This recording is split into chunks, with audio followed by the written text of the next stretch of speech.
இந்த இருக்குது பார்த்தீங்களா, ஃபுல்லாக அடித்து போட்டேன்.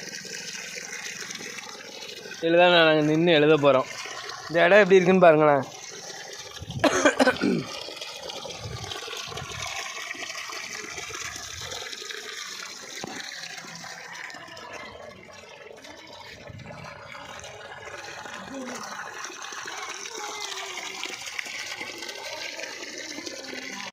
இந்த மாதிரி தான் நாங்கள் ஒவ்வொரு இடமும் எழுத போகிற இடங்கள் ஃபுல்லாமே ஒரு சில இடங்கள் தான் இருக்கும், எல்லா இடமும் இப்படி இருக்காது.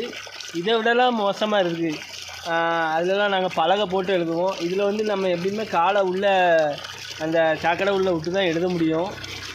இப்படியெல்லாம் நின்று நாங்கள் வேலை பார்த்து தான் கஷ்டப்பட்டு வேலை பார்த்துட்ருக்கோம். நான் போடுற காமெடி நீங்கள் வீடியோவுக்கு லைக் பண்ணாட்டாலும் பரவாயில்ல, நாங்கள் செய்கிற வேலைகளுக்கு ஒரு லைக்கை தட்டி கமெண்டை போடுங்க, சரியா? இந்த பக்கமும் அடித்து போட்டாச்சு பாருங்கள்.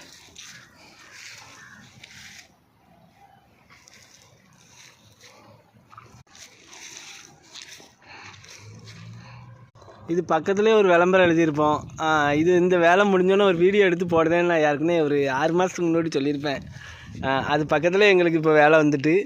இது எழுதும்போதே நான் ஒரு வீடியோ போட்டிருப்பேன். ஆனால் ஃபுல்லாக நான் வீடியோ எடுக்க விட்டுட்டேன். அன்றைக்கி இருட்டுனால எழுதி அது நேராகிட்டனால விட்டுட்டேன்.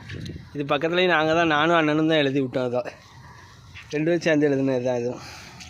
இது பக்கத்துலேயே இப்போ அடித்து போட்டிருக்கோம். இது வந்து என்ன விளம்பரம்னா சண்முகா ரெடிமேட் விளம்பரம் தான் இதில் எழுத போகிறோம், சரியா? இதில் வந்து என்ன தெரியுமா, வேலையே தெரியாதவங்க வந்து என்ன தெரியுமா சொல்லுவாங்க, சம்பளம் கொடுக்கம்னா எந்த வேலைனாலும் செஞ்சு தான் ஆகணுன்ட்டு சும்மா எவனாலும் சொல்லிக்கிட்டு இருப்பான். அதாவது சாக்கடைக்குள்ளே இறங்கி வேலை செய்கிறதுக்கும் ஒரு மனசு வேணும். அது வந்து இருந்தால் தான் யாருனாலும் வேலை செஞ்சு கொடுப்பாங்க. எங்கிட்ட வந்து அந்த மனசு இருக்க போய் தான் நாங்கள் வந்து அந்த சாக்கடைன்னு பார்க்காம எழுதி கொடுக்கோம், படம் வரைஞ்சி கொடுக்கோம், என்ன வேலைனாலும் பார்த்து கொடுக்கோம். எல்லோரும் வந்து இப்படி செஞ்சு கொடுக்க மாட்டாங்க. அது வந்து ஒரு சில பேருக்கு தெரிய மாட்டேங்குது. சம்பளம் மட்டும் வாங்கினா பத்தாது, சிறப்பாக அந்த வேலையை முடிச்சு கொடுத்தது தான் எங்களோட நோக்கம், சரியா? வீடியோ பிடிச்சா லைக் பண்ணுங்கள், கமெண்ட் பண்ணுங்கள், மறக்காமல் சப்ஸ்கிரைப் பண்ணிடுங்க. நான் சொன்னது கரெக்டான கமெண்ட்டில் சொல்லுங்கள்.